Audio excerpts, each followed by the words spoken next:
At 3 in the morning, my phone vibrated on the nightstand. It was a message from my daughter, Danielle. "Mom, I know you paid $280,000 for this house, but my mother-in-law doesn't want you at Christmas dinner. I hope you understand." I read those words 3 times. Each one hurt more than the last. I didn't answer right away. I just stared at the glowing screen in the darkness, feeling something inside me break for the last time. At that hour of the morning, everything feels heavier. The silences hurt more. The truths we've carried for years become unbearable. I had paid $280,000 so my daughter and her husband could have a decent home, a house with a yard, with space for the children they would one day have, with big windows where the morning sun would come in.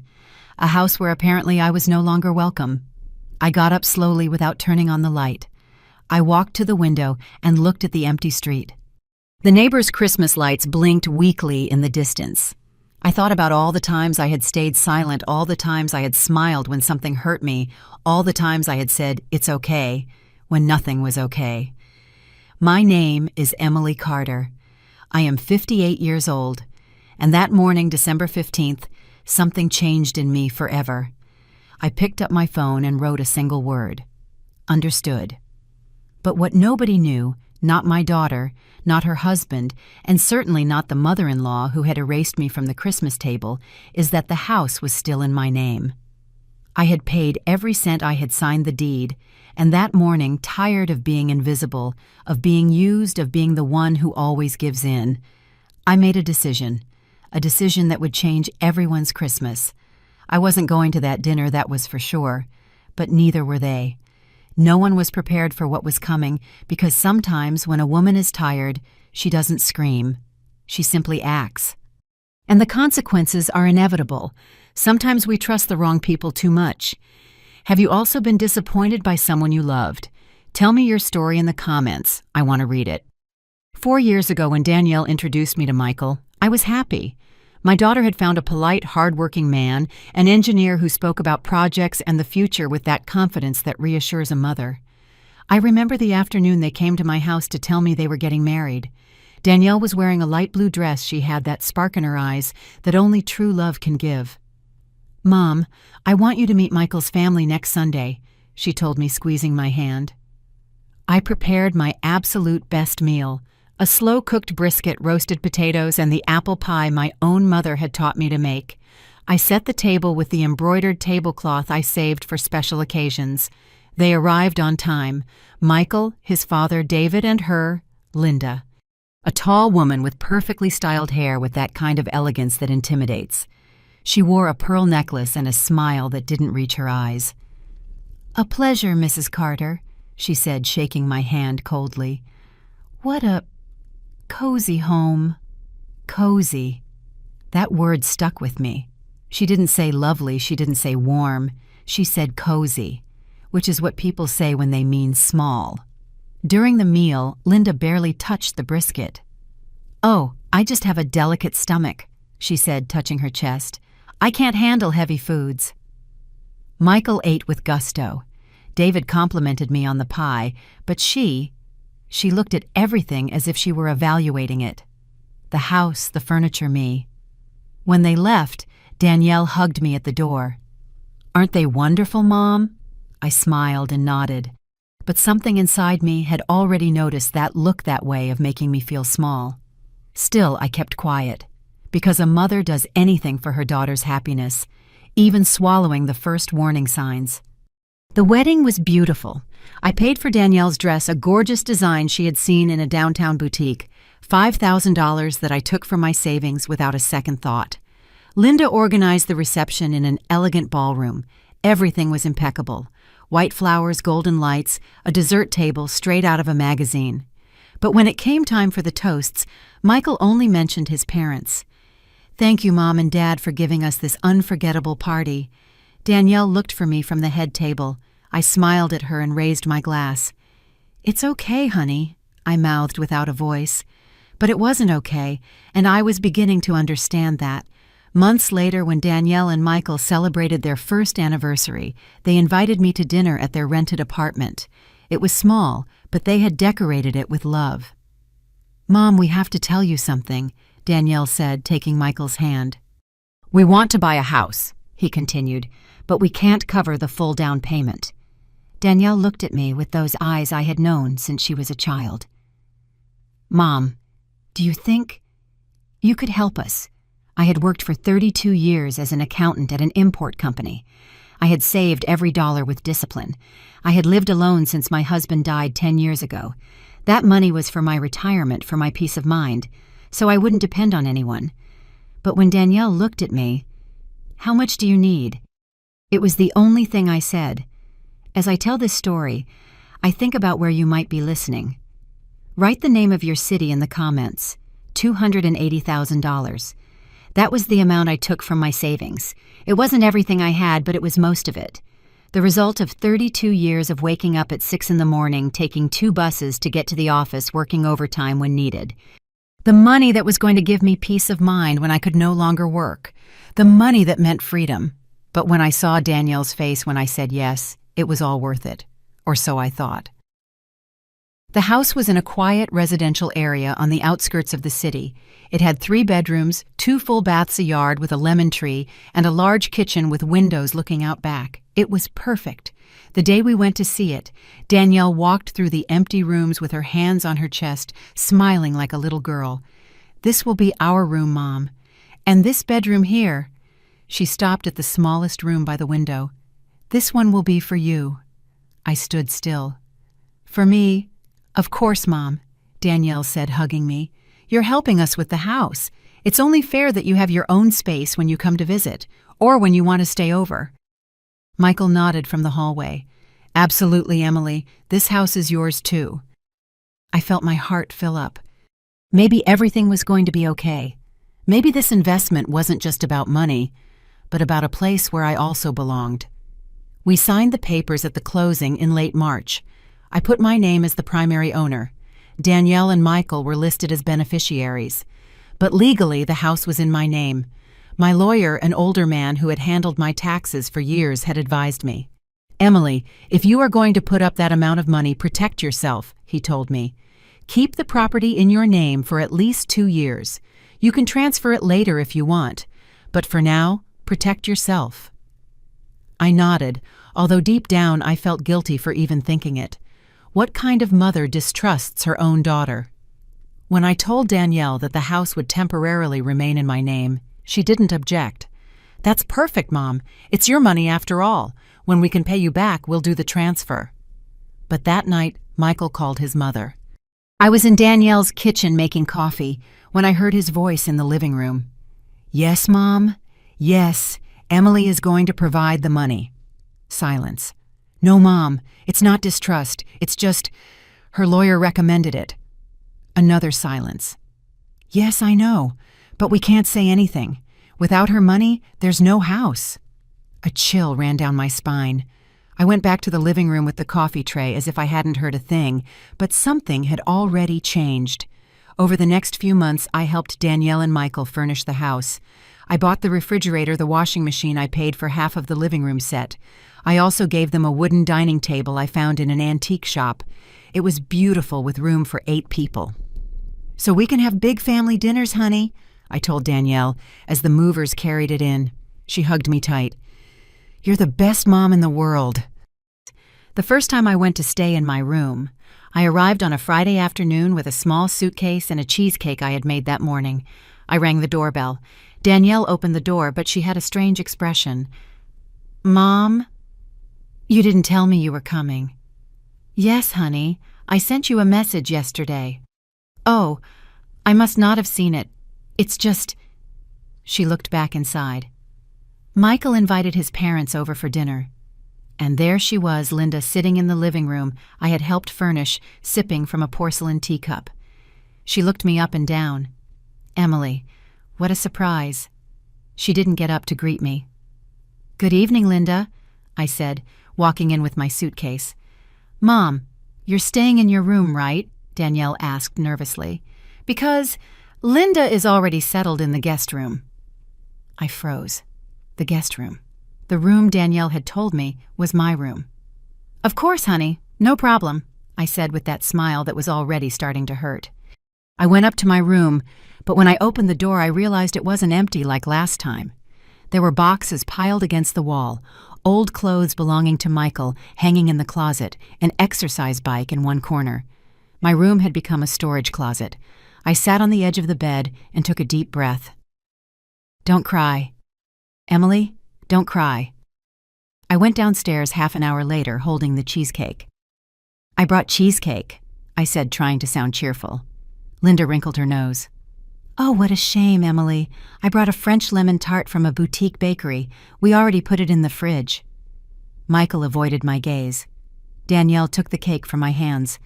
"Thanks, Mom. We'll save it for tomorrow." But I knew they wouldn't eat it. During dinner, Linda talked non-stop about her social club, her trips, how expensive everything was. David nodded at his wife's every comment. Michael laughed at the right moments.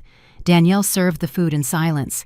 And I was there sitting at the table I had bought in the house I had paid for, feeling invisible. At one point, Linda pointed to the living room curtains. "Danielle, darling, those curtains are just too simple. I know a divine shop that sells imported ones from Spain. I'll get them for you for Christmas." "Oh, Linda, how sweet," Danielle said. "It's just that this house has so much potential," Linda continued. "It just needs a few touches of good taste." Good taste. As if everything I had contributed lacked it. I got up from the table. "Excuse me, I have a bit of a headache. I'm going to lie down." No one protested. I went up to my room, lay down on the comforter, and stared at the ceiling in silence. I didn't cry that night, but something inside me began to crack. Something that with time could no longer be repaired. Because you can put up with a lot of things, but feeling invisible in the very place you built, that hurts in a way that has no name.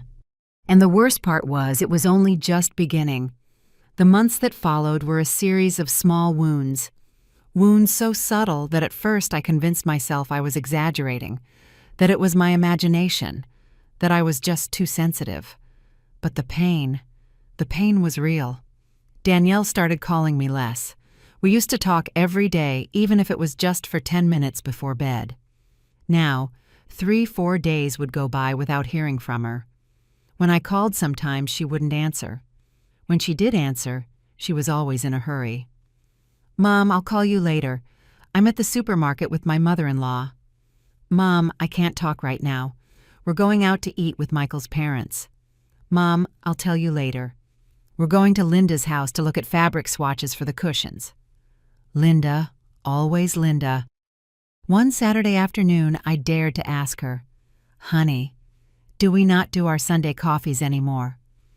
There was an uncomfortable silence on the other end of the line. "Oh, Mom, it's just that on Sundays Michael and I have breakfast with his parents. You know it's a family tradition for them." "I understand," I said, even though I didn't understand at all. "What if I come with you one Sunday?" Another silence. "It's just, Linda is very particular about that, Mom. You know it's her time with Michael." Her time with Michael. Michael was no longer just my daughter's husband.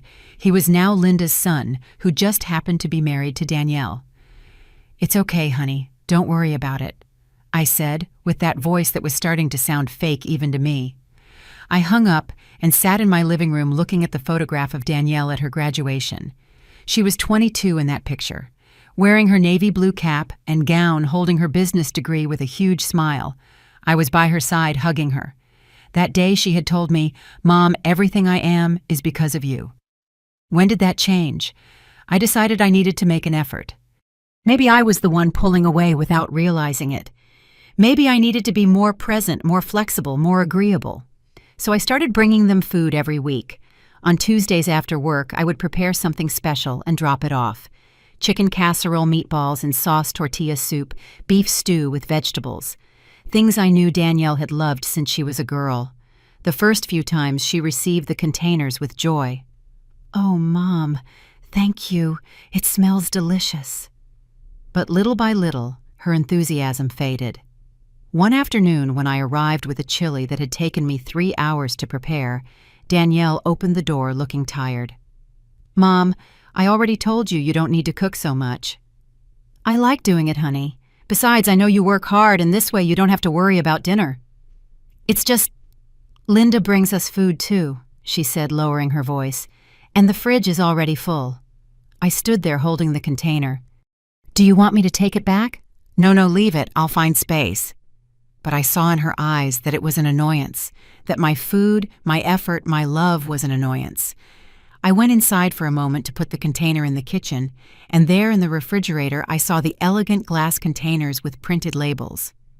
Linda's risotto, Linda's Mediterranean salad, Linda's berry dessert. My chili in its faded plastic container looked sad next to all that impeccable presentation. "The chili is delicious, Mom," Danielle said behind me. "Really?" But her voice didn't sound convincing. I drove back to my apartment with a lump in my throat. I didn't cry. I was learning not to cry. In October, Danielle had her birthday, 28. I had planned everything weeks in advance.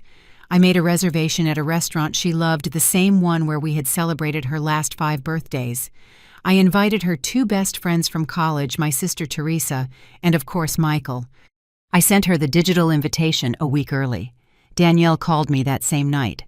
"Mom, the invitation is beautiful, but there's a problem."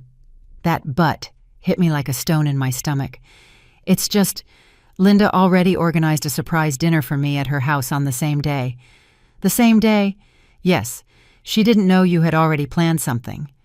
"Danielle, I sent you the invitation a week ago, and we've been talking about this dinner for a month." "I know, Mom, I know. But it's just, everything is already set. She invited Michael's whole family. She hired a caterer. She ordered a cake. I can't tell her no."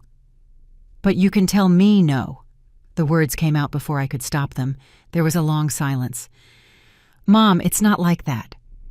"Then how is it, Danielle?" "You can cancel the restaurant. Linda already paid for everything." I felt something break in my chest. "You know what, honey? You're right. Go to your mother-in-law's dinner. I'll cancel the restaurant." "Mom, don't be angry." "I'm not angry, Danielle. I understand perfectly." I hung up before she could reply. I canceled the reservation. I lost the $100 deposit. I sent a message to my sister Teresa and Danielle's friends. "Dinner is canceled. Last-minute change of plans." That night, I sat in my dining room alone and took out the gift I had bought for Danielle. It was a silver bracelet with a heart-shaped charm. Inside the heart, engraved in tiny letters, it said, "Mother and daughter, always." I put it back in its velvet box, and I put it in my dresser drawer, where I kept all the things that I wasn't sure had meaning anymore. On Danielle's birthday, she sent me a photo from the dinner at Linda's house. A long table decorated with gold and white balloons, a 3-tiered cake with sugar flowers, Michael hugging Danielle, Linda posing next to them with a triumphant smile. The message said, "Missed you, Mom, but it was beautiful. Thanks for understanding." I replied, "Happy birthday, honey. God bless you always." I didn't mention the canceled dinner. I didn't mention the lost deposit. I didn't mention the gift hidden in my drawer. Because that's what mothers do, right? We swallow the pain. We smile and we say everything is fine, even when something inside is dying. November arrived with an unusual chill. Danielle called me on a Wednesday night. "Mom, do you have plans for Christmas?" My heart skipped a beat. Christmas. Our tradition. Ever since Danielle was a little girl, we spent Christmas Eve together. We'd make cookies, stuff the turkey, play carols. It was our time. "Well, I thought we'd spend it together like always," I said, trying to sound casual. "It's just, this year is going to be different, Mom." Different. That word again. Linda wants to host Christmas dinner at our house. She says she's getting older and the stairs at her house are too much for her. So we thought it would be nice to have it at the new house. Our house, the house I paid for. "I see," I said. "And me? You're coming, of course. You're part of the family." I breathed a sigh of relief. "Okay, honey. I'll bring the sweet potato casserole and the eggnog like always." Mom, it's just that Linda already has the whole menu planned. She's bringing everything. But I always make the casserole for Christmas, Danielle." "I know, Mom, but you know how she is. She likes everything to be a certain way." A certain way. Her way. "What if I just bring the eggnog?" "Mom, really don't worry about it. Just come and enjoy yourself. You don't have to bring anything." You don't have to bring anything. Except I was no longer welcome.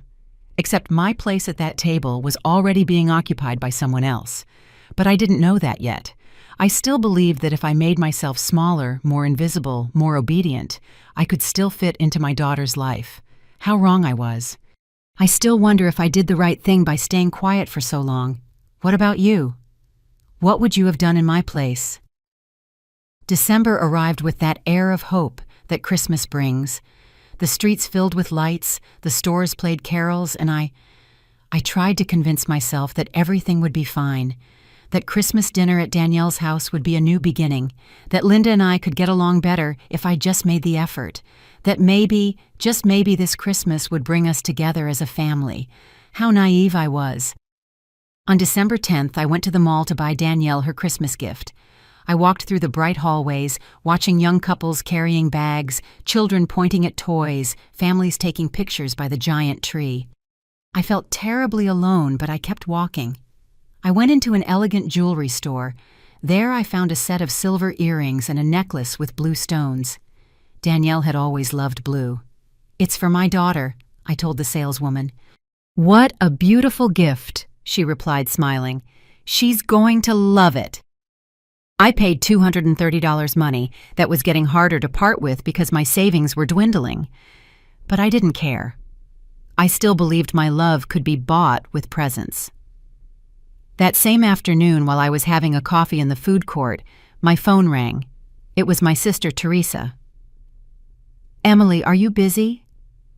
"No, I'm at the mall. Is something wrong?" "I need to tell you something, and I don't know if I should, but I think you have a right to know." My heart sped up. "What is it, Teresa?" "Last night I was at the grocery store and I saw Danielle with Linda. And they were in the Christmas decoration aisle. I was about to go say hello, but then I heard what they were talking about." Teresa paused. "What did you hear?" "Linda was telling Danielle that your presence at Christmas dinner made her uncomfortable." I felt the floor move beneath my feet. "What?" "Yes, Emily. She said, 'Danielle, darling, I understand she's your mother, but the truth is, I just don't feel comfortable with her at family gatherings. She's just, how do I put this? Very simple. She doesn't fit in with our crowd.'" I closed my eyes. Simple. That word stabbed me like a knife. "And what did Danielle say?" I asked, though I wasn't sure I wanted the answer. Teresa sighed. "Danielle didn't defend you, Emily. She just stayed quiet, and then she said, 'I know, Linda, but I can't just tell her not to come. She's my mom. But I can't tell her not to come,' as if I were an obligation, as if my presence was a burden. Are you there, Emily?" "Yes, I'm here." "I'm so sorry, sis, but I thought you should know." "Thank you, Teresa." I hung up. I just sat there at that table in the food court, surrounded by Christmas cheer, my coffee getting cold in front of me. And for the first time in months, I felt something different than pain. I felt rage. I couldn't sleep that night. I tossed and turned, replaying every conversation, every gesture, every word I had ignored. The "I'll call you laters" that never came. The "you don't need to come" wrapped in fake smiles. The "Linda already organized it" that erased me from every plan. My daughter was pushing me away, and I had been too cowardly to see it. At 2 a.m, I got up and turned on my computer. I opened my email and searched for the house documents, the deed, the purchase agreement, the wire transfer receipts for the $280,000. Everything was in my name. I was the sole legal owner of that house. Danielle and Michael were only residents who, according to the contract, had an obligation to include me in the family use of the property. My lawyer had included that clause. I hadn't even paid attention to it at the time. But now it made perfect sense. I printed the documents and put them in a folder. I didn't know why, I just knew I needed them close. The next few days were strange. Danielle called a couple of times as usual with that hurried voice, but I didn't hear it the same way. Now I noticed every awkward pause, every change of subject when I mentioned Christmas dinner, every "I have to go" that came too quickly. On December 14th, I decided to stop by the house unannounced. I needed to see my daughter. I needed to look her in the eyes and ask her if what Teresa heard was true. I rang the bell at 11 a.m. Michael opened the door wearing sweatpants, a surprised look on his face. "Emily, good morning. We weren't expecting you." "I came to see Danielle. Is she here?" "Yeah, she's upstairs. Come on in." I walked into the house. My house. The living room was different. They had put up new curtains, an elegant beige color, the ones Linda had promised to buy. The sofa I had helped pay for was covered in embroidered cushions I had never seen. On the mantel there was a large picture frame. I got closer. It was a family photo. Michael, Danielle, David, and Linda all smiling in front of Linda's Christmas tree. I looked for my photo, the picture of the two of us at her graduation, the one that used to be on that same mantel. It was gone. "Emily." I turned around. Danielle was coming down the stairs in her pajamas, her hair a mess. "Mom, did something happen?" "I came to see you, honey. Can't I come see you?" "Of course you can. It's just, you should have let me know." "Why, Danielle? So you could tell me you were busy." She fell silent. We sat in the living room awkwardly like two strangers. "Mom, are you okay? You seem strange." "Strange? Yeah, like angry." I took a deep breath. "Danielle, I need to ask you something, and I need you to answer me with the truth." She tensed up. "What is it? Did Linda tell you she doesn't want me at the Christmas dinner?" The color drained from her face. "Who told you that?" "Danielle, just answer the question." "Is it true?" She bit her lip. She looked toward the stairs where Michael had discreetly disappeared. "Mom, it's complicated." "No, Danielle, it's not complicated. It's a simple question, yes or no." She has her ideas, Mom. You know how she is. She thinks family gatherings should be a certain way." "A certain way? What does that mean?" "Mom, please don't do this to me." "Do what Danielle asked if I still have a place in your life." "Of course you have a place." "Then why are you excluding me from your Christmas?" "I'm not excluding you." "Then what is happening?" Danielle stood up from the sofa, frustrated. "Mom, you just don't understand. Linda is... She's important to Michael, and I can't be on bad terms with her. She's very sensitive. If I do something she doesn't like, she gets upset and stops talking to us for weeks. And Michael suffers. And I suffer seeing Michael suffer. And me, do I not matter? You're my mom. You're always going to be there." "I'm always going to be there, even when you erase me from your photos, even when you reject my food, even when you cancel our traditions. Don't be dramatic." Those words hit me like a slap. Dramatic.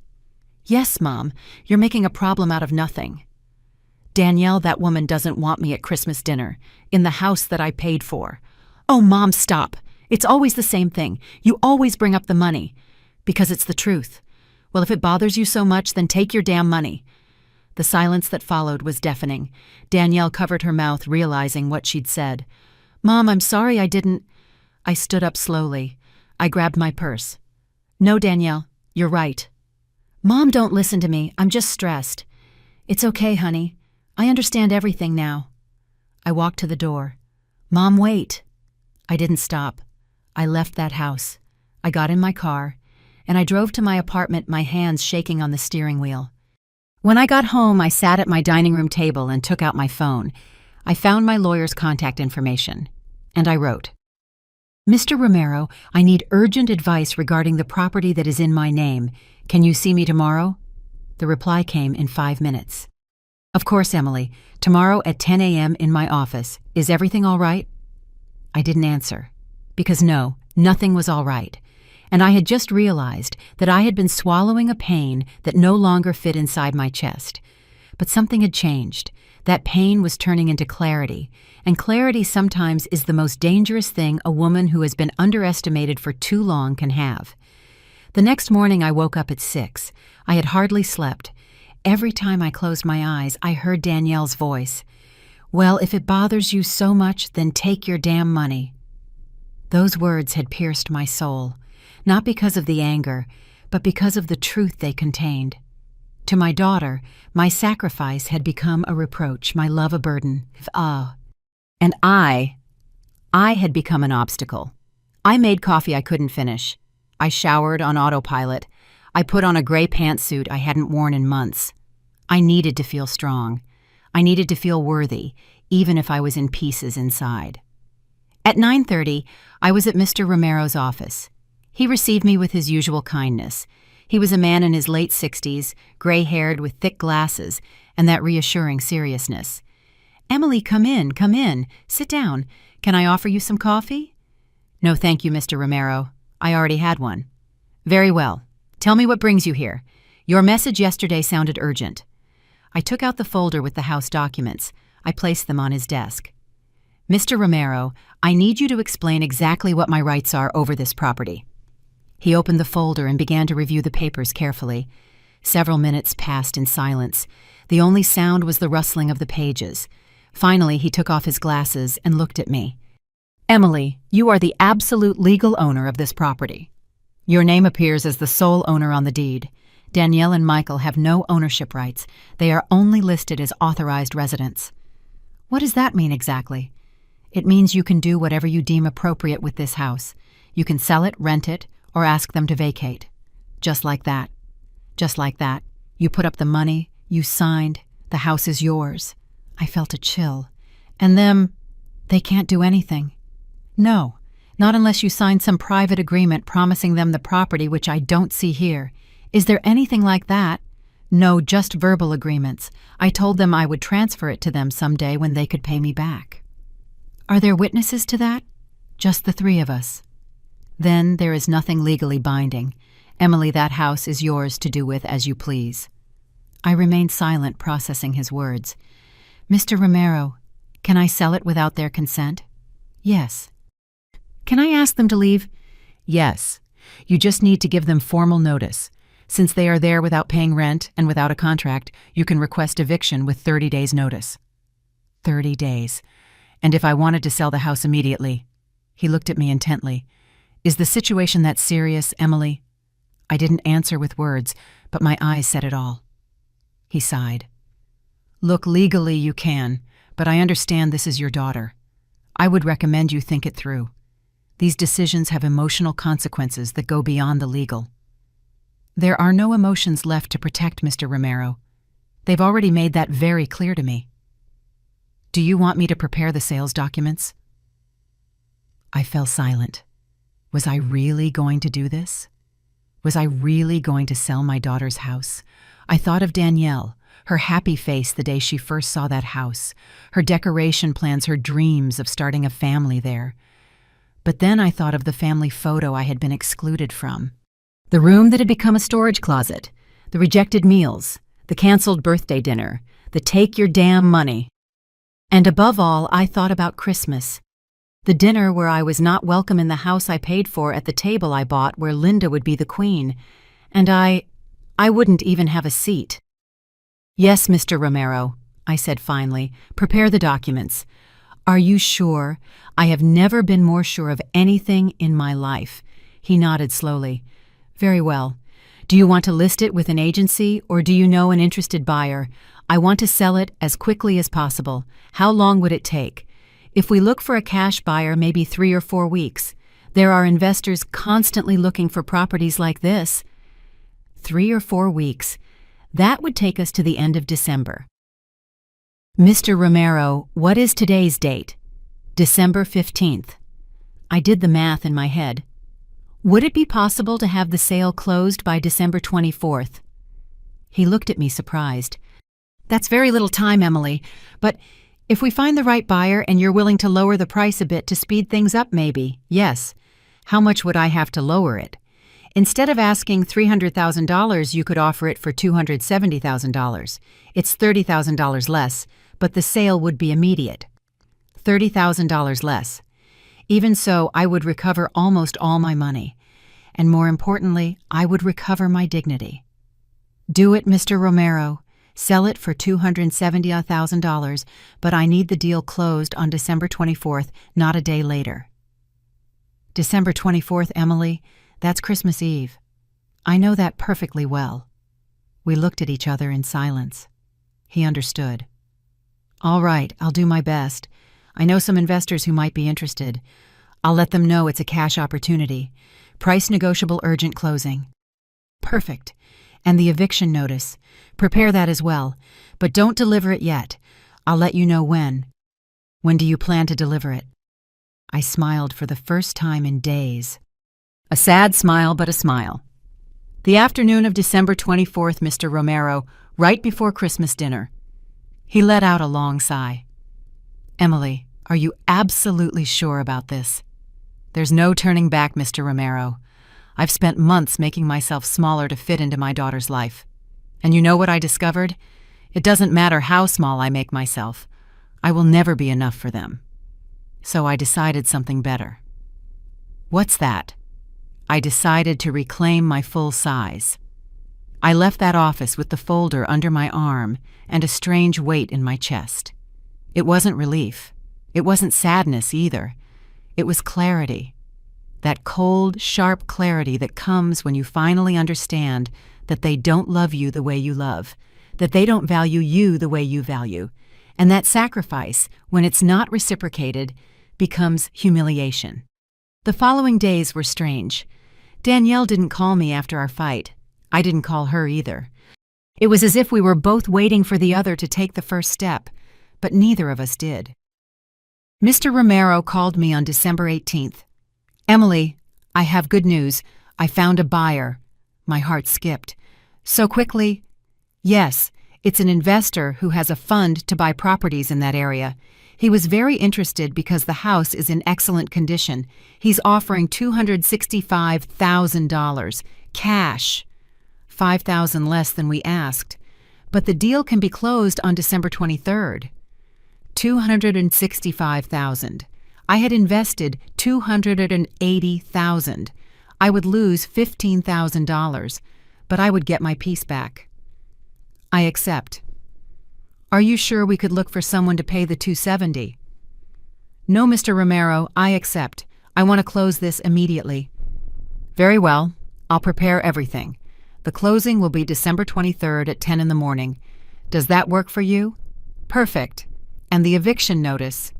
"I want it ready to deliver on the 24th in the afternoon, around 6 p.m. "Understood. I'll have it ready." I hung up.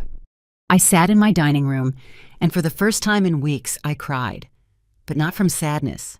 I cried from liberation. Because I was about to do something I had never done in my life. I was going to choose myself. That night, Danielle finally sent me a message. "Mom, sorry about the other day. I was stressed. You're coming to Christmas dinner, right? We're expecting you at 7 p.m. on the 24th. I read the message 3 times. "We're expecting you." Not, "I want you here." Not, "It's not the same without you."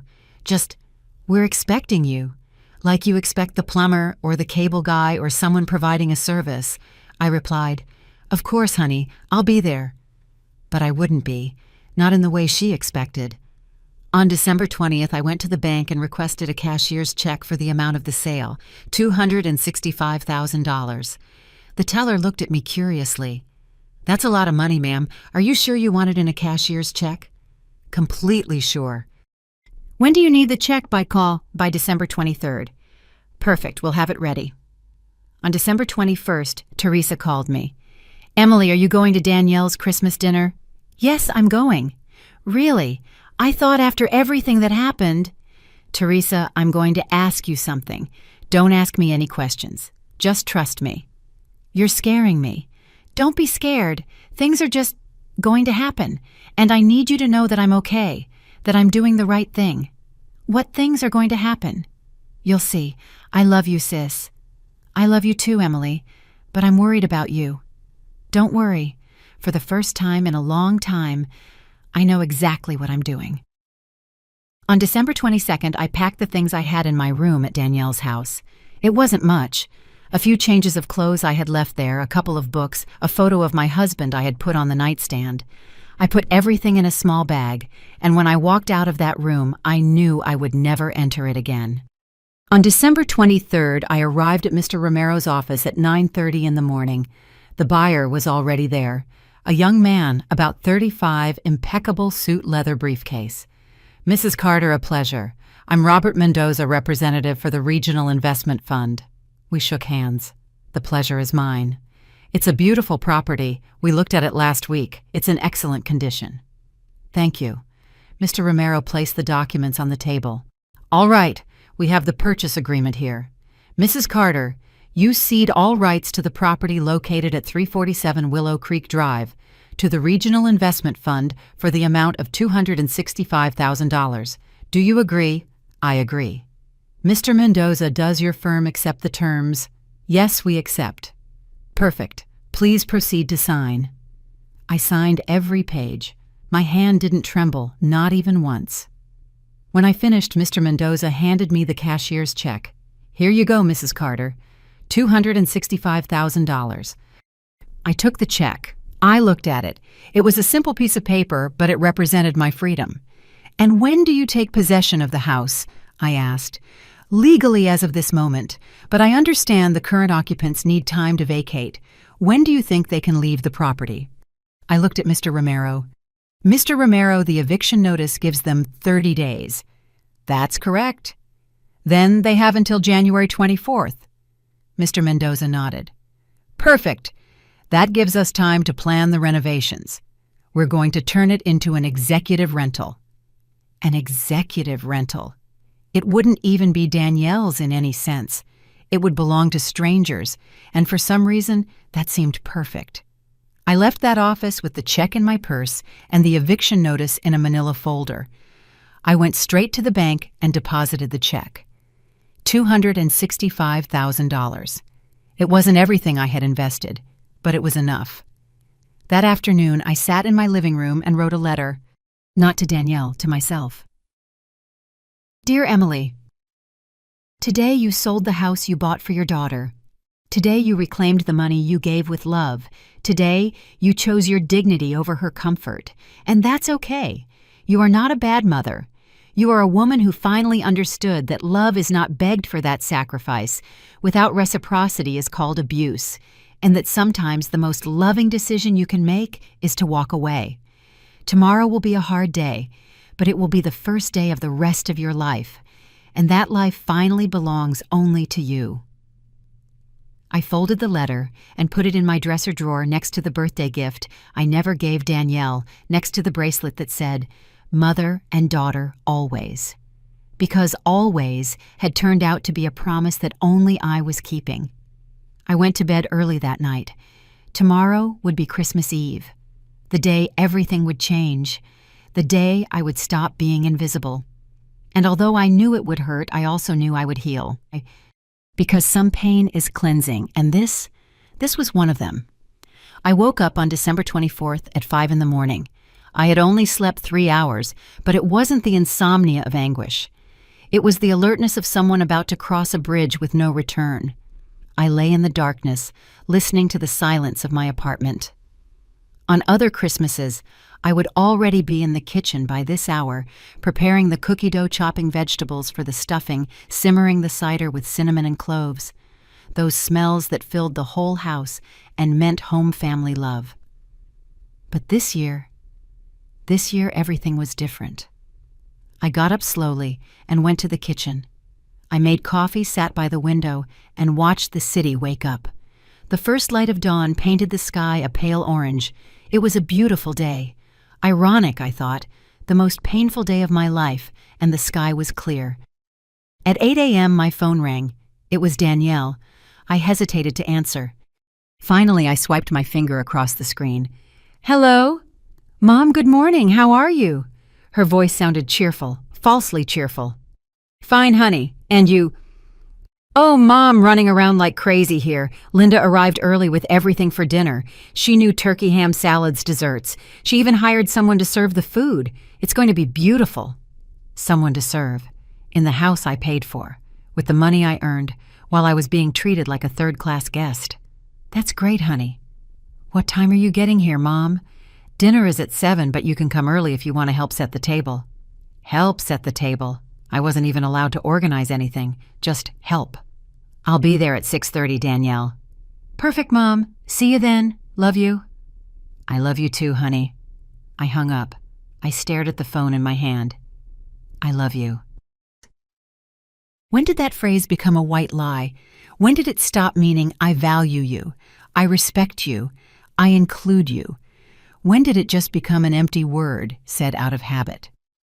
At 10 a.m., I went to Mr. Romero's office. He was waiting for me. "Emily, good morning. Are you ready?" "Ready." He handed me a manila envelope. Inside was the eviction notice printed on official paper with my signature, with the lawyer's signature, with the corresponding stamps. Notice is hereby given to the occupants of the property located at 347 Willow Creek Drive that they must vacate the premises within a maximum period of 30 calendar days from the date of receipt of this document, as the property has been sold to a third party. The legal owner, Mrs. Emily Carter, exercising her full right, has decided to transfer the title of said property. I read the entire document. Every word weighed on me, but it also freed me. "Are you sure you want to deliver this today?" Mr. Romero asked one last time. "Completely sure." "Emily, they are going to react badly. You know that, right?" "I know. They are going to say things. They are going to be furious. They are going to—" "I know, Mr. Romero. I know exactly what's going to happen. And you still want to do it, especially because of that." He sighed. "You are a very brave woman, Emily." "I'm not brave, Mr. Romero. I'm just tired." I put the envelope in my purse. I left his office and went to church. I'm not a very religious woman, but in the most important moments of my life, I have always gone to church. I entered the empty sanctuary. The light from the candles flickered softly. There was a large nativity scene next to the altar. Mary Joseph, the baby Jesus, the shepherds, the wise men in the distance. A family. I sat in a pew at the back and closed my eyes. I didn't pray. I just breathed. And in that silence, I found something resembling peace. "Forgive me, God," I whispered. "If this is wrong, forgive me. But I can't go on like this." I didn't wait for an answer because I knew the only answer that mattered was in my heart, and my heart had already decided. At 5 p.m, I returned to my apartment. I took a calm shower. I put on a navy blue dress that I had always liked. I put on light makeup. I combed my hair carefully. I put on the silver earrings my husband had given me on our last anniversary before he died. I looked in the mirror, and for the first time in months, I recognized myself. There I was, Emily Carter, 58 years old, accountant, widow mother, but above all, a woman, with dignity, with value, with the right to be respected. I took my purse. Inside was the manila envelope with the eviction notice, and I left my apartment at 6 o'clock. The drive to Danielle's house took 20 minutes, 20 minutes in which I reviewed my entire life. The years of sacrifice, the sleepless nights, the extra jobs, the savings stored dollar by dollar, everything. I had done it all for her. And now I was about to take it away. Not for revenge, but for survival. I arrived at 347 Willow Creek Drive at 6:25. The street was lit up with Christmas lights. The houses glowed with decorations. Carols could be heard in the distance. Happy families celebrating. I parked my car in front of the house that was no longer mine, the house that would no longer be Danielle's either. I took 3 deep breaths and got out of the car, my purse in my hand. I rang the doorbell. Michael opened the door. He was wearing a red sweater with an embroidered reindeer, a wide smile, a glass of wine in his hand. "Emily, Merry Christmas. Come in, come in." I walked in. The house smelled of roasted turkey and cinnamon.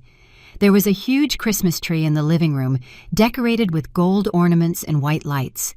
The dining table was set with a white linen tablecloth, porcelain dishes, crystal glasses. There were 6 chairs, not 7. 6. I counted in my head. Danielle, Michael, David, Linda, and the other 2. "Mom, you're here," Danielle said, coming out of the kitchen. She was wearing an emerald green dress. She looked beautiful, happy. "Merry Christmas, honey," I said, hugging her. She returned the hug, but it was a short, awkward hug. "Come, I want to introduce you to someone," she said, taking my hand. She led me to the living room. There was Linda sitting in the main armchair as if she owned the place. She was wearing a wine-colored dress, pearl necklace, perfect hair. Next to her was a young couple I didn't know. "Mom, this is Simon and Lucy Michael's cousins. They came in from Denver." "Ah," the other 2 chairs. "A pleasure." I said, shaking their hands. "Nice to meet you, ma'am," Simon replied. Linda looked me up and down. "Emily, how punctual. Sit down, sit down. Would you like something to drink?" She didn't get up to greet me, didn't even shake my hand. "No, thank you. I'm fine." I sat in a single chair away from the group. David came in from the patio with another glass of wine. "Ah, Emily, good evening. Merry Christmas." "Merry Christmas, David." And there I was, sitting in the living room of the house I bought, surrounded by my son-in-law's family, while my daughter ran back and forth serving appetizers that Linda had brought. Invisible, uncomfortable, out of place. 30 minutes of superficial conversation passed. Simon and Lucy talked about their trip. David commented on the weather. Linda recounted stories from her vacations in Europe. Michael laughed at the right moments. Danielle nodded at everything her mother-in-law said. And I was there, but I wasn't. At 7 o'clock sharp, Danielle announced, "Dinner is ready. Come to the dining room." Everyone stood up, me too.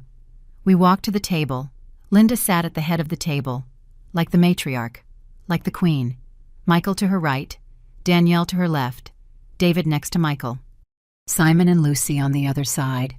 And I was left at the other head of the table alone, at the opposite end, miles away from my daughter. I sat down slowly, and in that moment, something inside me finished breaking. Michael brought the turkey. Danielle brought the side dishes. Linda raised her glass. "Family, before we begin, I want to make a toast." Everyone raised their glasses. I raised mine too, although my hand was shaking. I want to thank God for this beautiful family we have formed, for my son Michael, who fills me with pride every day, for Danielle, who is like the daughter I always dreamed of having, for this wonderful house where we are gathered today, and for this perfect moment. Cheers. Cheers, they all shouted. They clinked their glasses. They smiled. They toasted. And I set my glass down on the table untouched, because I had just heard the only thing I needed to hear. For this wonderful house, the house she had not paid for. The house where I was not welcome. The house that in 30 minutes would no longer be theirs. I looked at Danielle. She was laughing at something Simon had said. Happy, carefree, oblivious to everything. Oblivious to me. I got up from the table. "Excuse me," I said. No one looked at me. No one asked if I was okay. I walked to the kitchen. I took out my phone and sent a message to Mr. Romero. "Proceed," he replied immediately. "Understood, in 15 minutes. I put my phone away. I returned to the dining room. I sat in my place, and I waited. They ate. They laughed. They told stories. Linda talked nonstop. Michael listened to her captivated. Danielle poured more wine. And me, I just waited. At 7:30, the doorbell rang. Michael got up. "Are we expecting someone else?" "No," Danielle said, confused. He went to open the door. I heard voices at the entrance. Seconds later, Michael returned pale. "Danielle, there's someone here to see you." Danielle got up puzzled. "Who is it?" "It's a process server." The silence fell on the table like a concrete slab. Danielle left the room. I stayed seated, calm, breathing. Linda frowned. "A process server on Christmas Eve. How disrespectful." 2 eternal minutes passed. Then I heard Danielle scream, "What?" We all got up from the table. We ran to the entrance. Danielle was at the door, an open envelope in her hands. Her face was a mess, white, trembling. Michael read the document over her shoulder. "This can't be. This can't be." "What is it?" David asked. Danielle turned to look at me. Her eyes were full of tears, but they weren't tears of sadness. They were tears of rage. "Did you do this?" Everyone looked at me. I held her gaze. "Yes, Danielle, I did this." "You sold the house." "Yes." "How could you?" "Because it's my house, Danielle. It always was." "But we live here." "You lived here. You have 30 days to vacate." Michael took a step toward me. "Emily, this is a mistake, right? You can't do this. You promised us—" "I didn't promise you anything, Michael. I said I might transfer the house to you someday, but that day never came." Linda stepped forward. Her face was red with indignation. "This is an abuse, an injustice. You can't just throw my son out on the street." I looked her straight in the eye. "Your son is not on the street, Linda. Your son has 30 days to find another place, and he has a mother who boasts so much about her resources that I'm sure you'll be able to help him." She opened her mouth, but no words came out. Danielle approached me shaking. "Mom, why are you doing this to us? Are you really asking me that, Danielle?" "Yes, because you made it very clear that I have no place in your life, because you excluded me from your table, because you rejected my love time and time again, because you chose this woman," I pointed to Linda, "over your own mother. That's not true." "Isn't it? Tell me, Danielle, where was my casserole tonight? Where was my eggnog? Where was my seat at this dinner?" She was silent. "Exactly. There was no room for me, but there was room for all of them. Because you don't accept Michael's family. No, Danielle. Because Michael's family doesn't accept me. And you allowed it." Linda intervened. "You are a resentful and bitter woman." "No, Linda. I'm a woman who finally learned to value herself." "You ruined Christmas," I smiled sadly. "My Christmas was already ruined from the moment your daughter-in-law sent me a message saying you didn't want me here." Danielle turned pale. How did you know about that?"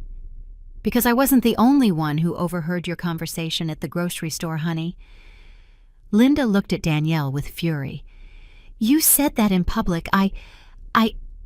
Danielle, I didn't know anyone was listening." I approached my daughter. She stepped back. "Danielle, I gave you everything. My money, my time, my love." "And you gave me crumbs. You made me feel invisible. You made me feel like I was the one who was wrong for expecting respect." "Mom, I never—" "Yes, you did, and it's okay. I'm not angry anymore. I'm just tired." I took my purse. "You have until January 24th. The new owner has already paid. The papers are signed. There's no turning back." "Mom, you can't just leave like this." "Of course I can." I walked to the door. Danielle followed me. "Mom, please, we can talk. We can fix this." I stopped. I turned to look at her. "You know what's saddest, Danielle? I would have given anything to hear you say those words 2 months ago. But now it's too late." "It's never too late, Mom." "For some things it is. Merry Christmas, honey." I left that house. I closed the door behind me, and I heard the screams that remained inside, the arguments, the crying, the chaos. I got in my car, started the engine, and drove away, without looking back. Because if I looked back, I might have regretted it. And I couldn't regret it. Not now. Not after finally finding my own voice. I drove aimlessly for an hour. The streets were empty. Everyone was at home celebrating. Families gathered, tables full, hugs, laughter. And I was alone in my car, my hands shaking on the steering wheel. But I wasn't crying. Not yet. Because if I started to cry, I was afraid I wouldn't be able to stop. I finally pulled over at a viewpoint on the edge of the city. From there you could see the entire city lit up. Thousands of lights twinkling in the darkness. Each light was a house. Each house a family. Each family a story. I turned off the engine. I sat in the silence. And there, in that absolute solitude, I finally breathed. I truly breathed. For the first time in months, I felt my lungs fill completely. There was no one to please, no one to give a fake smile to, no one to make me feel small. Just me. Me and my decision. I took out my phone. I had 15 missed calls from Danielle, 8 messages from Michael, 3 messages from unknown numbers, 1 from Teresa. I opened Teresa's first. "Emily, are you okay?" Danielle called me crying. She told me everything. "I don't know what to say. Just take care of yourself." "I love you, sis," I replied. "I'm okay, better than ever. Don't worry about me." Then I opened Michael's messages. "Emily, please, we can talk. Danielle is devastated. This is so cruel of you. I didn't think you were capable of this. At least give us more time. My mom is right. You are a very hard woman. Danielle won't stop crying. How can you sleep tonight knowing what you did?" I read each message without feeling anything. Not guilt, not regret, just clarity. Finally, I opened Danielle's messages. Mom, answer me, please. Mom, I need to talk to you. I can't believe you did this to me. How could you ruin our Christmas? Michael is furious. Linda says you're a horrible person. You know what? She's right. You're selfish. You only think about yourself. You never cared about my happiness. It was always about the money. I wish Dad was alive to see what you've become. That last message hit me like a punch to the stomach. She mentioned my husband. The man who loved me, the man who respected me, the man who valued me. And she used him as a weapon. I closed my eyes. I took 3 deep breaths and wrote my reply. Danielle, I'm going to answer you one time, then I'm turning off my phone. I didn't ruin your Christmas. Your Christmas was already ruined when you decided I wasn't welcome at it. I am not selfish. I'm a woman who finally understood that self-love isn't selfishness. I did think about myself for the first time in a long time, and I won't apologize for it. And about your dad.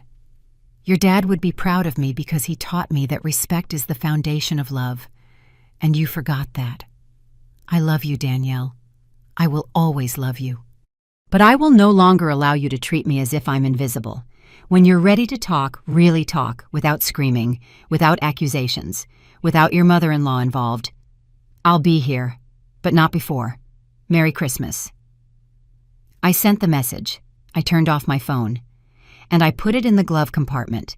I stayed at that viewpoint until 11 o'clock, watching the city lights, thinking about everything. About the years I had invested in being a mother, the sacrifices I had made, the times I had swallowed my pain, the times I had said, "It's okay," when nothing was okay. And I realized something that filled me with a strange peace. I had done the right thing, not to hurt her, but to save myself, because if I had continued like that, 1 more year, 2 more years, 5 more years, I would have ended up as a shadow, a ghost, someone who only exists to serve. And that wasn't a life. I got back to my apartment around midnight. The streets were still empty. I walked up the stairs slowly. I opened my door, and I entered my space, my small 2-bedroom apartment. No luxuries, no magazine-worthy decorations, but mine. Completely mine. I took off my shoes, I took off my dress, I put on my most comfortable pajamas, and I made myself a chamomile tea. I sat on my sofa, and for the first time all night I cried. I cried for the daughter I had lost. I cried for the relationship that had broken. I cried for the dreams that would never come true. I cried for the Christmas I had always imagined and would never have again. But also, I cried with relief. Because I didn't have to pretend anymore. I didn't have to smile when I was hurting. I didn't have to make myself small to fit in places that didn't want me. I cried until I had no tears left, and when I finished, I felt empty, but also light. Like a 20-year weight had been lifted. I lay down in my bed, I looked at the ceiling, and I whispered into the darkness, "Merry Christmas, Emily. You did it. You survived." And I fell asleep. For the first time in months, I fell asleep in peace. The next few days were strange. I didn't turn on my phone. I didn't answer calls. I didn't open messages. I simply existed. I read books I'd had pending for years. I watched movies I'd always wanted to see. I walked in the park. I had coffee at a quiet cafe. I breathed, without hurry, without guilt, without fear.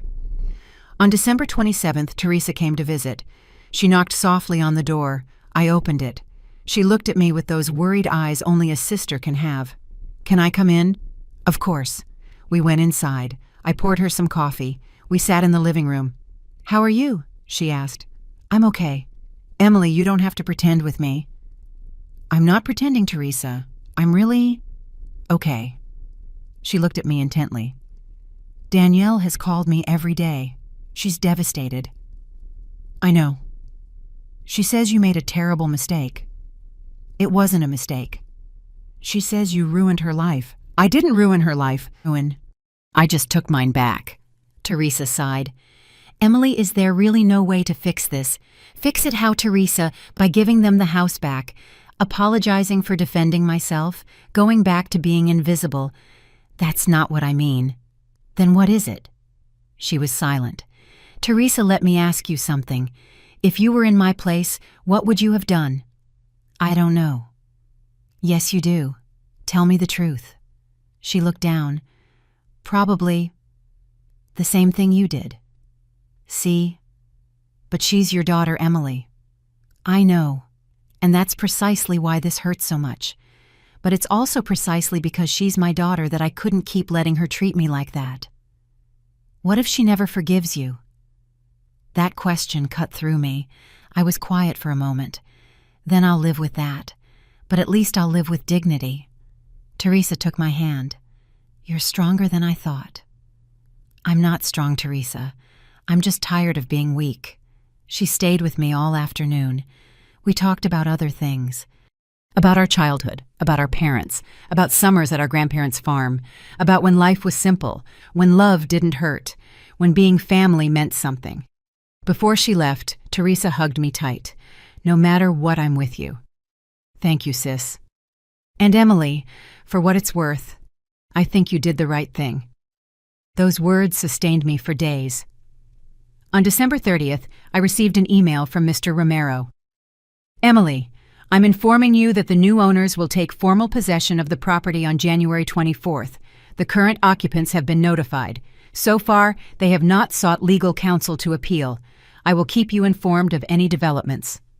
So they weren't going to fight it legally, probably because they knew they had no case. The house was mine.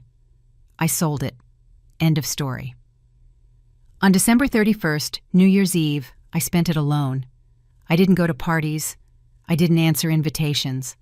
I just made myself a simple dinner, put on some Frank Sinatra, and at midnight I poured myself a glass of wine. I toasted to myself.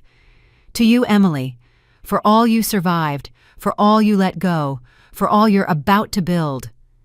And I drank, slowly, savoring every sip, not as an escape, but as a celebration. On January 2nd, I turned on my phone for the first time in 9 days.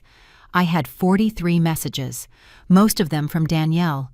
I read all of them, and in them I saw the progression of her emotions. Mom, please let's talk. December 27th. Mom, Michael says we have to look for an apartment. We can't find anything in our budget. December 28th.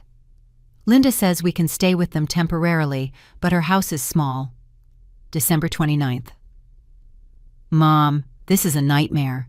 December 30th. I packed your things from the room. They're in boxes. Do you want me to bring them, or are you coming for them? December 31st. Happy New Year, I guess. Chad. January 1st. Mom, are you really going to let it end like this? January 2nd morning. That last message made me think. Was I ending this? Or had she ended it months ago without realizing it? I replied with a single message. Danielle, you can bring my things whenever you want. But if you come, come alone. Without Michael. Without your mother-in-law. Without anyone else. Just you and me. If you're willing to do that, we can talk. I sent the message, and I waited. The reply came 3 hours later. Okay, I'll be there Saturday at 10 a.m. Saturday, January 4th, dawned cloudy. I made coffee. I cleaned my apartment. I put fresh flowers on the table. I didn't know if Danielle was coming to fight or to talk, but I was ready for either one. At 10 o'clock sharp, the doorbell rang. I took a deep breath. I opened it. There was my daughter. No makeup. Dark circles under her eyes. Jeans and a sweatshirt. 2 boxes in her arms. We looked at each other. And in that moment, I saw something in her eyes I hadn't seen in months. Vulnerability.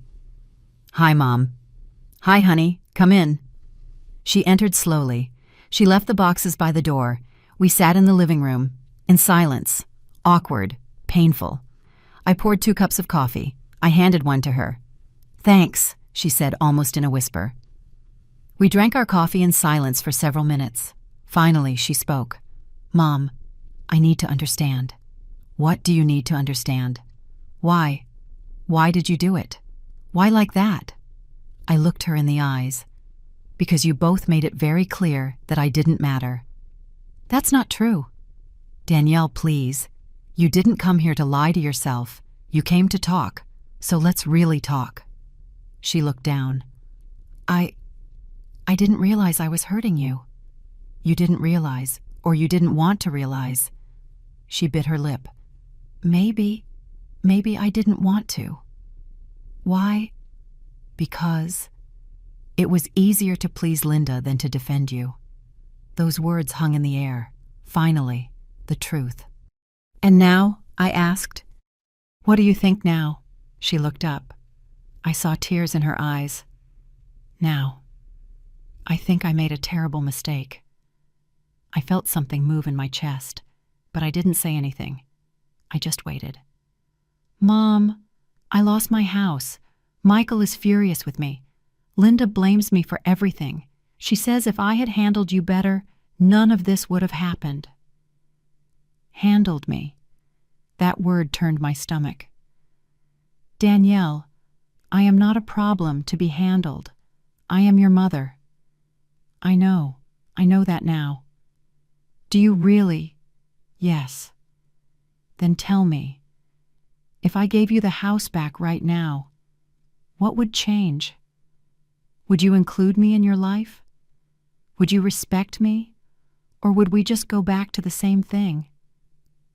She was quiet. I don't know, Mom. Exactly. That's why I did what I did. Because I needed you to understand that my love is not unconditional, that my patience has limits, and that I also deserve respect. She started to cry. I'm sorry, Mom. I'm so sorry. And there I saw my daughter. Not the woman who had hurt me, but the little girl who used to hug me and tell me I was her hero. I got up, sat next to her and held her. She cried on my shoulder for a long time. I'm sorry, Mom. I'm sorry. I'm sorry. I know, honey. I know. When she finally calmed down, we separated. We looked at each other. Mom, is there any way to fix this? Danielle, the house is gone. I can't do anything about that. I don't mean the house. I mean us. I took a deep breath. That depends on you. What do you need from me? I need you to respect me. I need you to value me. I need you to remember that I am a person with feelings too. And I need you to set boundaries with your mother-in-law. She was quiet. I'm not asking you to choose between her and me, but I am asking you not to allow her to disrespect me. Okay. Yes, Mom, you're right. About everything.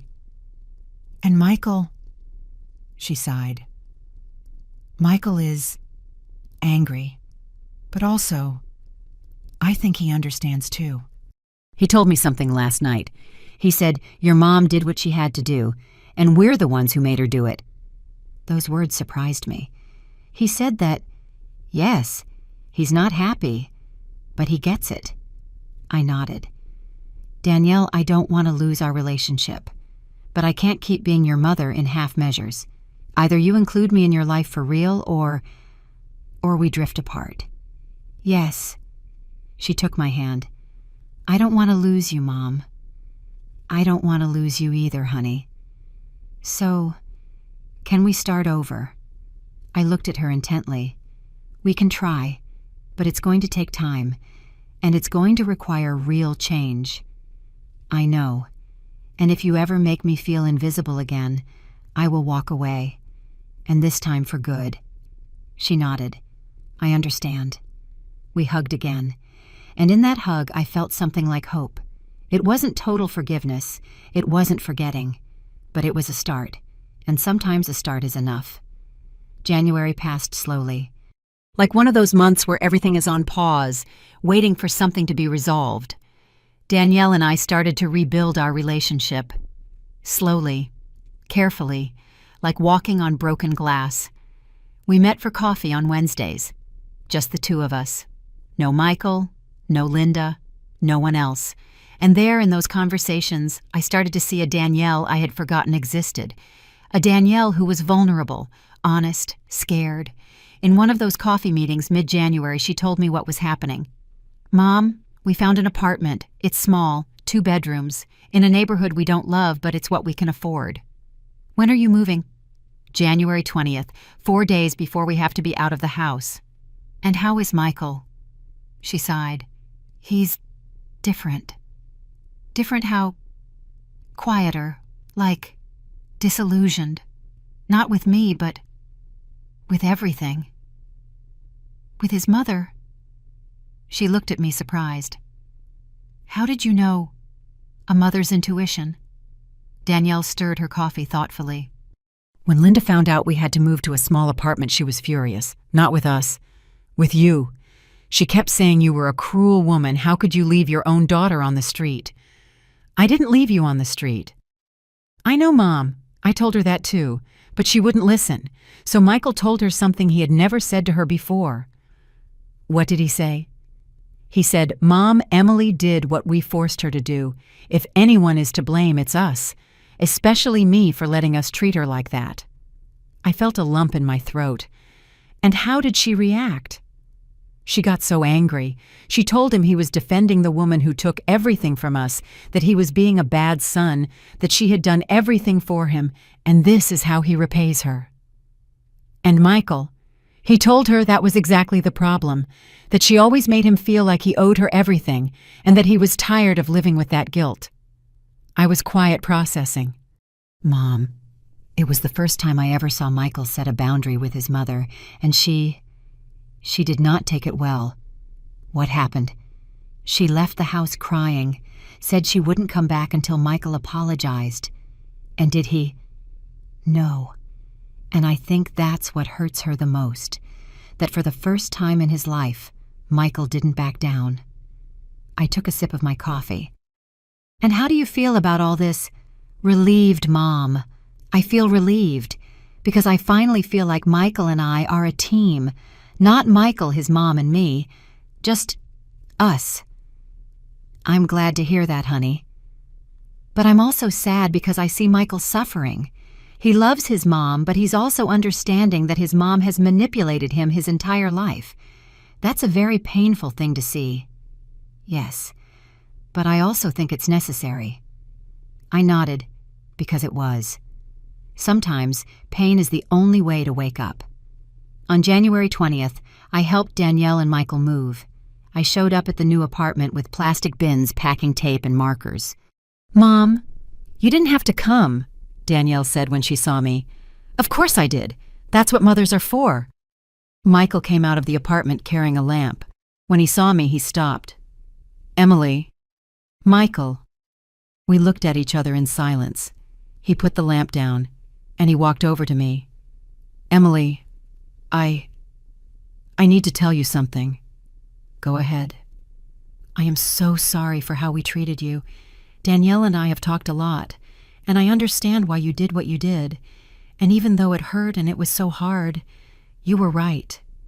His words took me by surprise. "Thank you for saying that, Michael. My mom taught me to respect my elders, but I forgot to apply that to you, and that's unforgivable. We all make mistakes, but not all of us pay for them so dearly. Sometimes the highest prices are the best lessons." He nodded. "I hope one day you can forgive us." "I've already forgiven you, Michael, but forgiving doesn't mean forgetting. It means learning. I understand."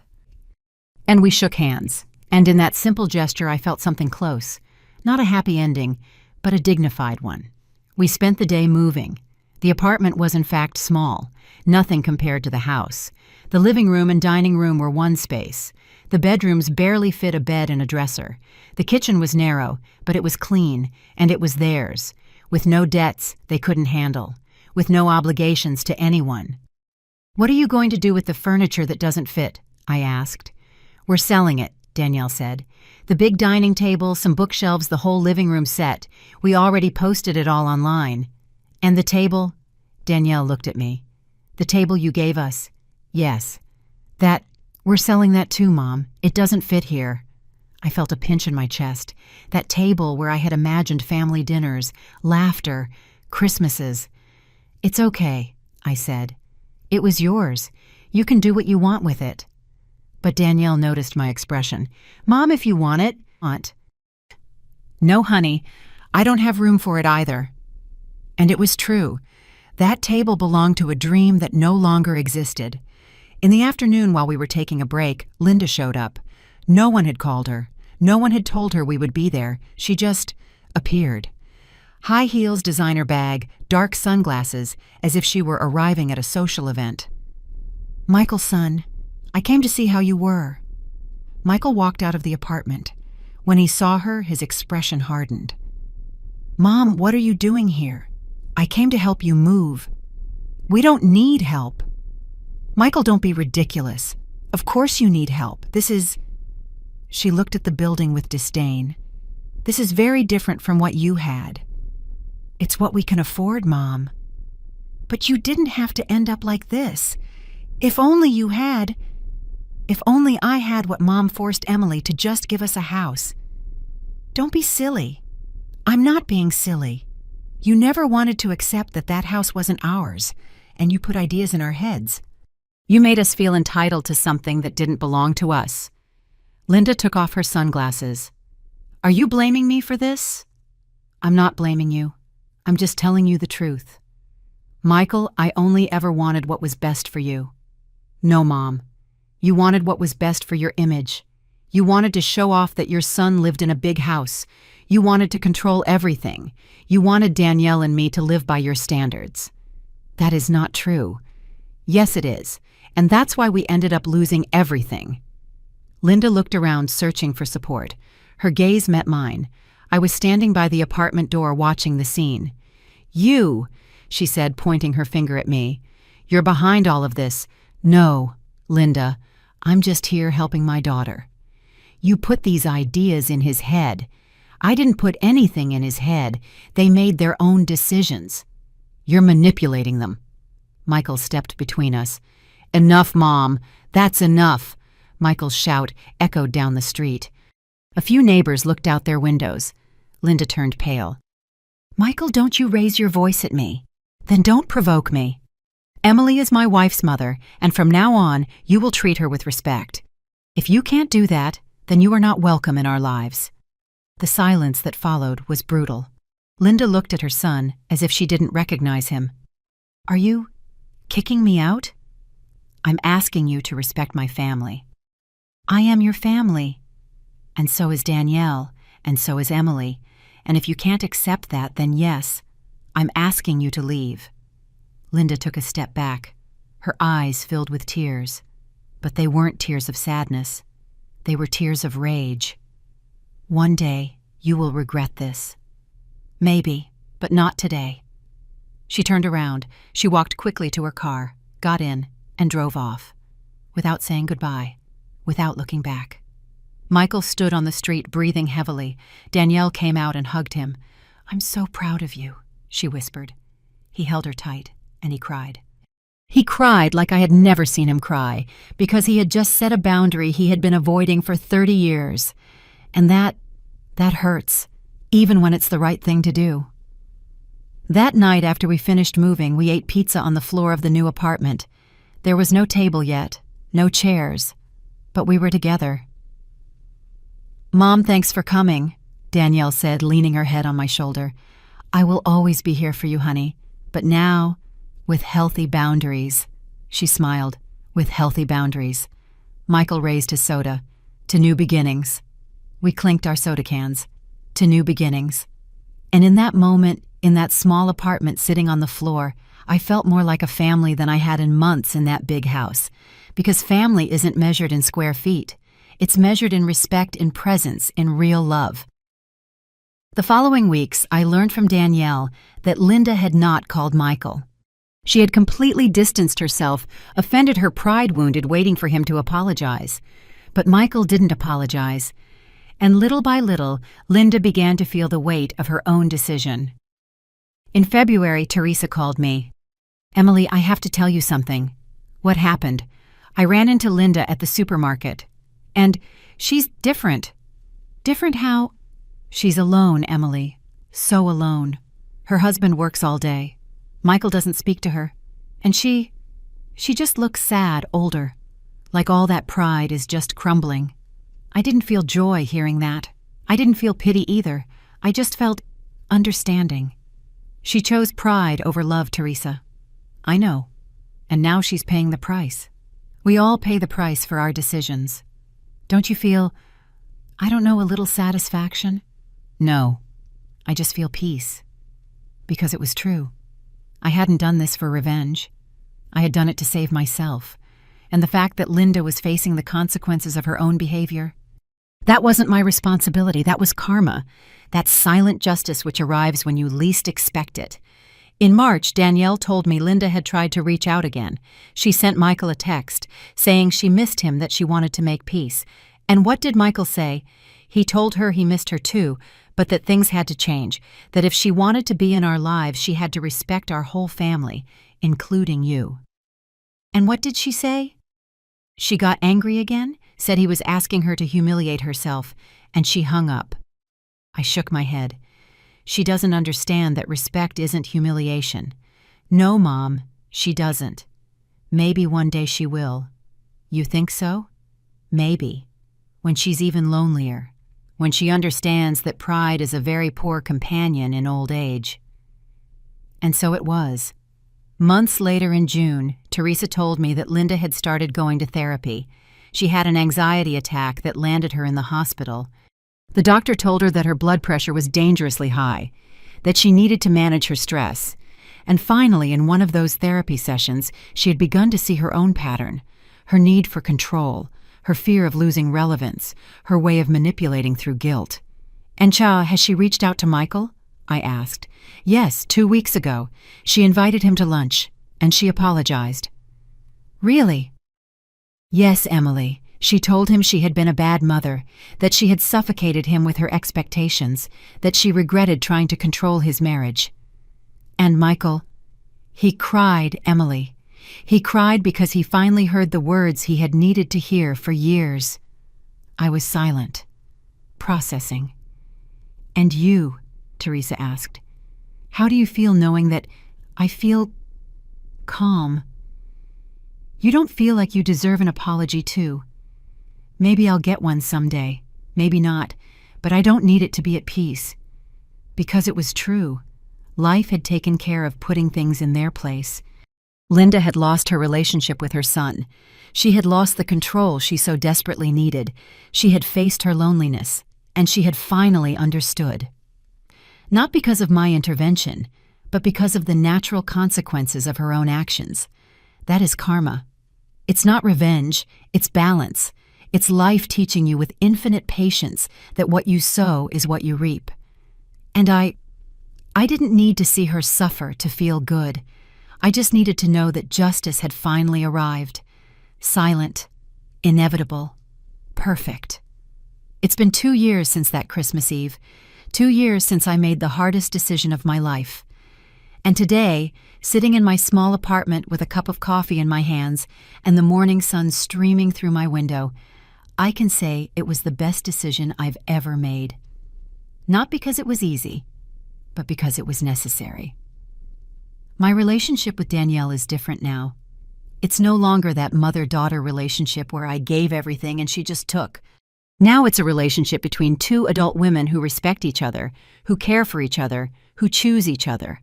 We see each other every week, sometimes for lunch, sometimes just to walk in the park. We talk about everything. Her job, her marriage, my projects. Because yes, I have projects now. After selling the house, I had enough money to not worry for a while. And I decided to do something I had always wanted to do, but never dared. I took painting classes.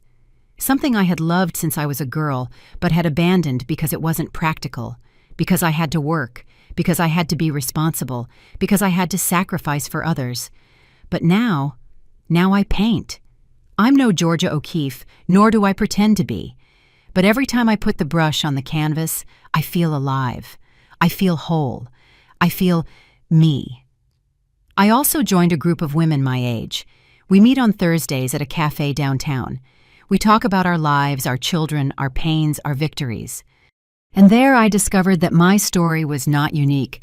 There were so many women who had gone through the same thing. Mothers who had faded into the background trying to please. Mothers who had lost their identity along the way. Mothers who had to make painful decisions to save themselves.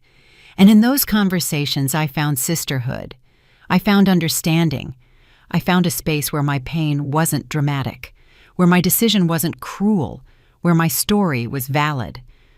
One afternoon, one of those women told me, "Emily, you are so brave." I shook my head. "I'm not brave. I was just tired." "That's the same thing," she replied. "Courage isn't the absence of fear. It's being exhausted and still taking the step." Those words stuck with me because she was right. I wasn't brave because I wasn't afraid. I was brave because despite the terror of losing my daughter, I chose not to lose myself. Michael and Danielle adapted to their new life. The small apartment became their home. Little by little, they decorated it with love, with simple furniture, with plants, with photographs. And although it was hard at first, Danielle now tells me it's the place she's been happiest. "Because it's ours, Mom," she told me one day. "We don't owe anyone. We don't have to impress anyone. It's just Michael and me." And that was something they wouldn't have learned if I had kept giving them everything. Sometimes the greatest love is letting them fall so they can learn to get up on their own. Michael and his mother finally found a balance. It wasn't fast, it wasn't easy, but after months of therapy, Linda began to change. Not completely. People don't change overnight. But she learned to let go. She learned to respect. She learned that love isn't shown with control, but with freedom. 6 months ago, Michael invited me to lunch, just him and me.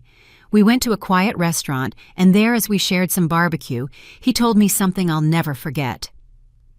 "Emily, I know what happened was painful for everyone, but I need you to know something." "What is it, Michael?" "You saved me." I looked at him confused. "How?" "You saved me from becoming my mother. When you sold that house, I was furious. I felt like everything had been taken from me. But over time, I understood. I realized I was living the life my mom wanted for me, not the life I wanted. And if you hadn't done what you did, I would have just kept going like that, trapped, without even realizing it." His voice broke. "Now I have a simple life, but it's my life, and that is priceless." I took his hand. "Michael, I'm so happy to hear you say that." "Thank you, Emily, for everything, even for the pain." I cried in my car on the way home that day, not from sadness, but from gratitude, because finally, everyone had learned. Linda and I never became friends. We probably never will. But we reached a truce, a cold but real respect. We see each other at birthdays, at family gatherings. We greet each other politely. She no longer sees me as a threat. I no longer see her as an enemy. We simply coexist. And that is enough. 3 months ago, Danielle gave me some news. She showed up at my apartment on a Sunday morning with a box of donuts and a nervous smile. "Mom, I have to tell you something." "What is it, honey?" She sat next to me, took my hands. "I'm pregnant." The world stopped. "What?" "I'm going to be a mom, and you're going to be a grandmother." The tears came before I could stop them. I hugged her tight, so tight. "How far along are you?" 2 months. I wanted to be sure before I told you." "And how do you feel?" "Scared, excited, happy, and I want you to be with me through all of it, Mom." "Of course I will be." "No, Mom. I mean, really be with me. I want you to be a huge part of my baby's life. I want you to be the grandmother I had. The one who took care of me, who taught me, who was always there." "Honey, you don't have to ask." "Yes, I do have to ask, because I know I hurt you, and I know we lost time, and I don't want that to happen again. I want my child to grow up knowing they have an incredible grandmother." I hugged her again, and in that embrace, I felt that everything had been worth it. The pain, the loss, the loneliness, everything. Because finally, we were getting a second chance. But this time, with respect, with healthy boundaries, with real love. Yesterday was Christmas. 2 years after that Christmas Eve that changed everything. This time was different. Danielle and Michael invited me to their apartment. David and Linda were there too, and Teresa, my sister. The table was small. The dinner was simple. Danielle cooked a turkey. I brought my sweet potato casserole, the same one that was once rejected. This time there were no leftovers. This time everyone ate. And when Michael raised his glass to make a toast, he said, "I want to thank everyone who is here, especially the women at this table. My mom, who is learning to love me without suffocating me. Danielle, my wife, my partner, my everything."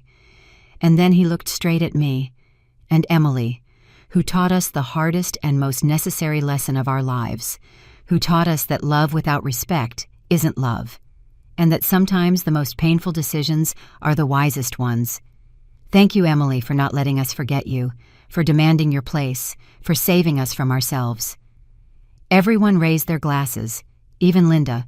We toasted, we drank, and there at that small table in that humble apartment, I felt more at home than ever, because finally, I had what I always wanted.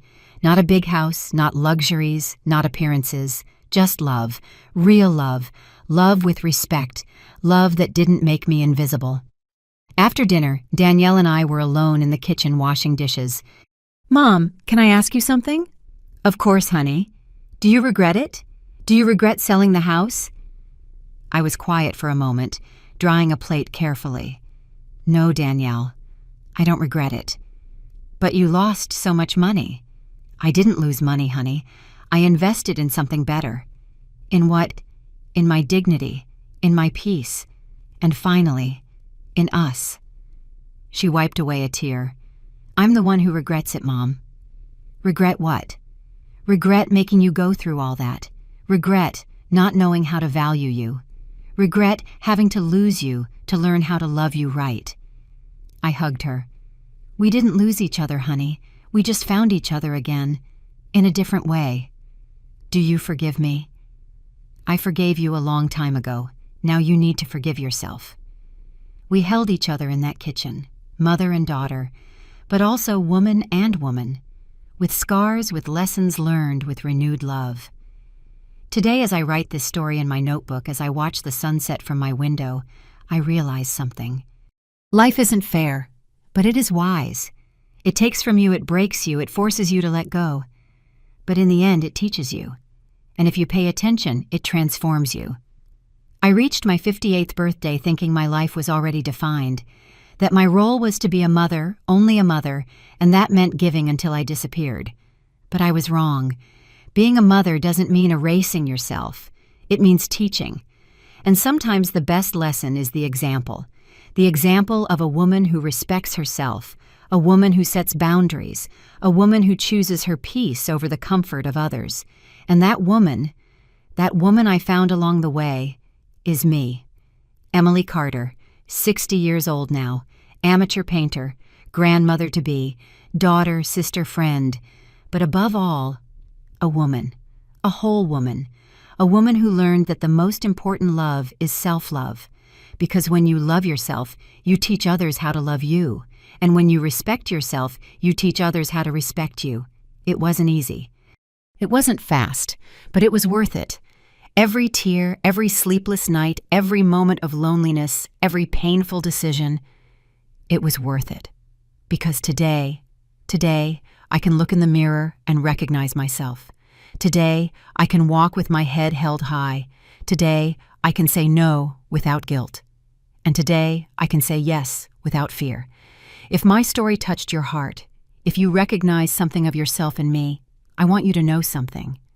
You are not selfish for choosing yourself. You are not a bad mother for setting boundaries. You are not cruel for defending your dignity. You are human, and you deserve respect. From your children, from your family, from your partner, but above all, from yourself.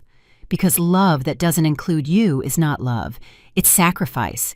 And sacrifice without reciprocity is just abuse disguised as virtue. Don't make yourself small to fit in places that don't value you. Don't apologize for taking up space. Don't beg for love from those who should give it freely, because you are valuable, you are important, you are enough, just as you are. And if someone doesn't see it, that's their problem, not yours. Sometimes you have to lose to find. You have to let go to receive. You have to break to rebuild. And even if it hurts, even if the path is dark, even if you feel like you won't survive, you will. I know because I survived, and if I could, you can too. Thank you for listening to the end. Thank you for staying with me in this story. Thank you for letting me share my pain and also my healing. If this story touched your heart, share it with someone who needs it, with that mother who is struggling, with that woman who feels invisible, with that person who needs to know they are not alone. Because sometimes one story is enough to change a life, and if it changed yours, then everything I lived, everything I lost, and everything I gained will have been worth it. Subscribe and click the bell to hear more stories from women who transformed their pain into wisdom. Every day a woman, a life lesson. Share this story with someone you love. Sometimes a story like this can change an entire day. God bless you. And always remember, your value does not depend on how much you sacrifice. Your value exists simply because you exist. Until next time.